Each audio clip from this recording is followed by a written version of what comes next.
నా మీద పెట్టినటువంటి all cases below 7 years, not more than 7 years. అలాంటి కేసుల్లో పోలీసు వారు ఎట్టి పరిస్థితుల్లోనూ కోర్టులో ప్రొడ్యూస్ చేయవలసిన అవసరం లేదు, అయినా చేశారు. This is contempt of the court. చట్టాన్ని వారు పోలీసు వారు వ్యతిరేకించారు, న్యాయస్థానాల తీర్పుకు భిన్నంగా వ్యవహరించారు, హైకోర్టు వారు ఇచ్చినటువంటి సర్క్యులర్స్కు భిన్నంగా వ్యవహరించారు. ఎందుకు వ్యవహరించారు? ఇది తేలవలసిన అవసరం ఉందని ఉద్దేశంతోనే ఇవాళ హైకోర్టులో రిట్ ఫైల్ చేయటం జరిగింది. దీని మీద పూర్తి విచారణ చేయవలసినటువంటి బాధ్యత న్యాయస్థానాలకు ఉంటుంది. దాని నుంచి ఏమి తీర్పులు వస్తాయో కూడా మనం చూస్తాం రాబోయే కాలంలో. ఇది ఎందుకు ఈ విషయాన్ని చెప్తున్నానంటే, పోలీసు వారు పొలిటికల్ ఒత్తిడికి గురై నన్ను ఎక్కువ కాలం జైల్లో అట్టి పెట్టడం కోసం చిన్న కేసుల్లో కూడా కోర్టులో ప్రొడ్యూస్ చేశారు. దీన్ని సమాజం తెలుసుకోవాలి, న్యాయ నిపుణులు తెలుసుకోవాలి, ప్రపంచం తెలుసుకోవాలనే ఉద్దేశంతోనే ఈ లీగల్ బ్యాటిల్ చేయటం జరుగుతుందని ఈ సందర్భంగా మనవి చేస్తున్నాం. ఇంకా రెండో అంశం ఏంటంటే, సరే పోలీసు వారు ఏదో రాజకీయ ఒత్తిళ్లకు లోనై నా మీద కోపంతో ఏ చంద్రబాబు నాయుడు గారో ఏ లోకేష్ గారో చెప్తే పోలీసు వారు నన్ను కోర్టులో ప్రొడ్యూస్ చేయడం జరిగింది. కోర్టులో ప్రొడ్యూస్ చేసినప్పటికీ కూడా 7 years బిలో ఉన్న వాటికి రిమాండ్ ఇవ్వకూడదు. That is established law in Andhra Pradesh, in India. రిమాండ్కి పంపకూడదు, ఇమీడియట్గా నన్ను రిలీజ్ చేయాలి, రిమాండ్ రిజెక్ట్ చేయాలి. That was argued before the learned magistrates, learned judges. దురదృష్టవశాత్తు 7 సంవత్సరాలకు లోబడి శిక్ష పడేటటువంటి కేసుల్లో పోలీసు వారు ప్రొడ్యూస్ చేసిన గౌరవ కోర్టు వారు వాటిని రిజెక్ట్ చేయాలి, పూచీకత్తు మీద వదిలిపెట్టాలి. కానీ అలా జరగలేదు.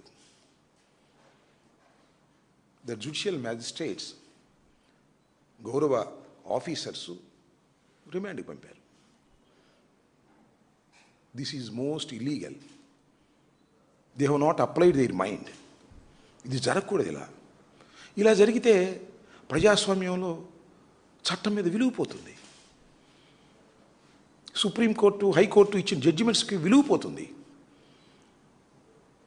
సర్క్యులర్స్కి విలువ పోతుంది. అది నా బాధ తప్ప నన్ను ఏదో 18 రోజులు పెట్టారని కాదు. దాని మీద కూడా ఎందుకు చెప్తున్నా, దాని మీద కూడా ఆంధ్రప్రదేశ్ హైకోర్టు రిజిస్ట్రార్ గారికి ఎవరైతే the learned judicial officers mind apply చేయకోకుండా నన్ను రిమాండ్కు పంపారో, 7 సంవత్సరాల లోపు శిక్ష పడేటటువంటి కేసుల్లో కూడా నన్ను రిమాండ్కి పంపారో, దాని మీద ఎంక్వైరీ చేసి తగిన యాక్షన్ తీసుకోవాల్సిందిగా రిజిస్ట్రార్ గారికి కూడా 2 రిప్రజెంటేషన్స్ ఇవాళ ఇవ్వటం జరిగింది. ఇది నా అరెస్టు మీద, నన్ను రిమాండ్కి పంపిన విధానం మీద I'm fighting in the court. నా పార్టీ తరపున, నా లీగల్ సెల్ తరపున వారి సహాయ సహకారాలతో మనం న్యాయ పోరాటాన్ని చేయటంలో మొదటి అడుగు వేశానని ఈ సందర్భంగా చెప్పదలుచుకున్నాను. ఇంతే కాదు, ఇంకా చాలా విషయాల మీద న్యాయ పోరాటం చేయడానికి సిద్ధంగా ఉన్నామని కూడా ఈ సందర్భంగా మనవి చేస్తున్నాం. ఒకటి ఇది. రెండవది ఏంటంటే, మీ అందరికీ తెలుసు, ఇంతకుముందు అందరూ ఈ నేపథ్యం అంతా తెలుసు, అందరికీ తెలుసు, కొట్టిన పిండి అయిపోయింది. చాలామంది పెద్దలు కూడా చెప్పారు, నేను చంద్రబాబు నాయుడు గారిని తిట్టానని నా మీద కేసు పెట్టారు. కేసు పెట్టి రిమాండ్కి పంపించారు పోలీసు వారు. మీ అందరూ చూశారు, రాష్ట్ర ప్రజలు చూశారు, మీడియాలో ప్రత్యక్ష ప్రసారం జరిగింది. నా ఇంటి ముందు నా కార్లు, నా ఇల్లు ధ్వంసం చేశారు. 307 దాకా వెళ్ళారు, విధ్వంసం చేశారు. వాళ్ళందరికీ ఈ ప్రభుత్వం ఆ రోజు ఉదయమే నన్ను పోలీసు లాకప్లో పెట్టగానే ఆ రోజు ఉదయమే బెయిల్ ఇచ్చి పంపిస్తారు. Simply the station bail has granted.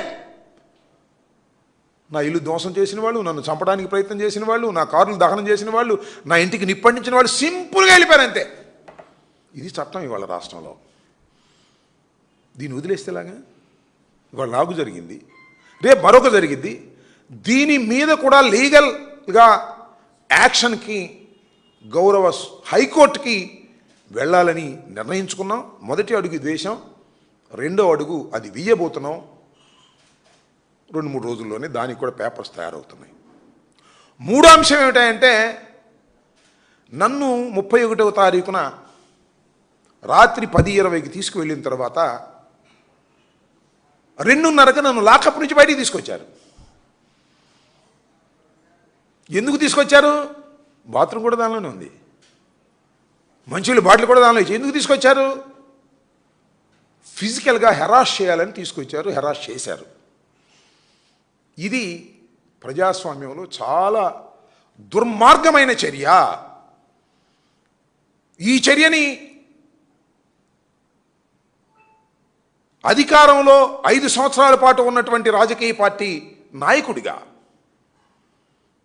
40% మొన్న జరిగిన ఎన్నికల్లో ఓట్ షేర్ ఉన్నటువంటి రాజకీయ పార్టీ నాయకుడిగా నాకే జరిగితే ఇంక చిన్న చిన్న నేరస్తుల్ని, నేరం మోపిన వారిని ఏం చేస్తున్నారో ఈ రాష్ట్రంలో మేము చూస్తున్నాం.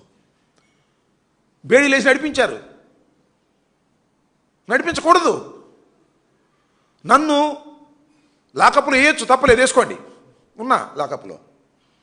నన్ను కొట్టడానికి ప్రయత్నం చేశారు, నా కాళ్ళు చీల్చి హింసించడానికి ప్రయత్నం చేశారు. ఇది ఇమీడియట్గా ద డే నన్ను ఎప్పుడైతే కోర్టులో ప్రొడ్యూస్ చేశారో రాత్రి 8:30-9 గంటలకి గౌరవ మ్యాజిస్ట్రేట్ గారికి నేను ఈ విషయాలు చెప్పి రికార్డ్ చేయించడం జరిగింది.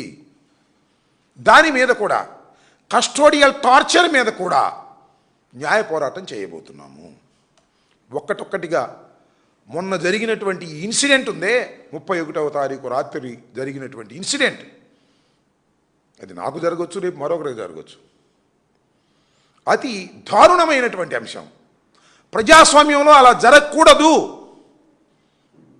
ప్రజాస్వామ్యం ఏమైపోతుంది? పోలీసులు దొంగలు కలిసిపోతే ఏమైపోద్ది? పోలీసులు రౌడీలు కలిసిపోతే ఏమైపోతుంది? అదే జరిగింది. న్యాయస్థానాలు కూడా స్పందించకపోతే ప్రజాస్వామ్యం నాశనం అయిపోతుంది. చట్టం మీద విలువ పోతుంది, చట్టం మీద గౌరవం పోతుంది. కాబట్టి చట్టం మీద గౌరవం పెంచే విధంగా, మాకెవ్వరి మీద వ్యక్తిగతంగా లేదు, చట్టం మీద గౌరవం పెంచే విధంగా న్యాయస్థానాల ద్వారా న్యాయ పోరాటం చేసి ఒక సరైనటువంటి విధానాన్ని ఈ రాష్ట్రంలో ఏర్పరచాలనే తాపత్రయంతోనే ఇవాళ మేమందరం పని. నేను బేసికల్గా అడ్వకేట్ని, అఫ్కోర్స్ ప్రాక్టీస్ చేయకపోవచ్చు, ప్రాక్టీస్ చేసే అవకాశం తీరిక రాలా నాకు. ఏదో మొదటి 3 సంవత్సరాలు మఫ్సల్ కోర్ట్ రేపల్లో ప్రాక్టీస్ చేశా. ఆ తర్వాత రాజకీయాల్లో ఓడిపోయినా గెలిచినా బిజీగా ఉండేటటువంటి వ్యక్తి మీ అందరికీ తెలుసు. పార్టీని పర్సన్గా కొన్ని కేసులకు వెళ్ళా. ఇవాళ కూడా వెళ్ళి ఈ కోర్టు వేసుకున్నా అంటే వెళ్ళి రిప్రజెంటేషన్ ఇచ్చి వచ్చా. కోర్టుకు వెళ్ళేటప్పుడు పొలిటికల్ డ్రెస్లో వెళ్ళటం కన్నా ఒక న్యాయవాదిని కాబట్టి, న్యాయవాదిగా పనిచేశాను కాబట్టి, పూర్వ వాసన ఉంది కాబట్టి ఈ కోర్టు కుట్టించుకుని కోర్టు వేసుకుని వెళ్ళా. ఇంతకుముందు కూడా వెళ్ళా. ఎందుకు చెప్పదలుచుకున్నానంటే, ఒక న్యాయవాదిని, మాజీ మంత్రిని, సీనియర్ పొలిటీషియన్ని, 40% ఉన్నటువంటి ఓట్ బ్యాంక్ ఉన్నటువంటి రాజకీయ పార్టీకి చెందినటువంటి వ్యక్తిని, అంతకుముందు అధికారంలో ఉన్నటువంటి పార్టీకి చెందిన వ్యక్తిని, నాకే ఇలా జరిగితే గాలికి ఎలా వదిలేస్తాను చెప్పండి? ధర్మమేనా ఇది? న్యాయ పోరాటం చేయవలసిందే కదా అనేటువంటి ఒక పట్టుదలతో న్యాయ పోరాటం చేయాలనే ఉద్దేశంతో ఈ కార్యక్రమాలన్నీ కూడా మా లీగల్ సెల్ సుధాకర్ రెడ్డి గారు, సుదర్శన్ రెడ్డి గారు వాళ్ళ యొక్క సహకారంతో ఈ న్యాయ పోరాటం చేసి జరిగినటువంటి విషయాలను సరిదిద్దే విధంగా పోలీసు వారిని అందరినీ కూడా సరిదిద్దే విధంగా ఒక మంచి జడ్జిమెంట్సు, ఆర్డర్సు రావాలని తాపత్రయంతో నేను చేస్తున్నటువంటి ఈ కార్యక్రమానికి రాష్ట్ర ప్రజలు ఆశీర్వదించాలని కూడా ఈ సందర్భంగా నేను కోరుకుంటున్నాను.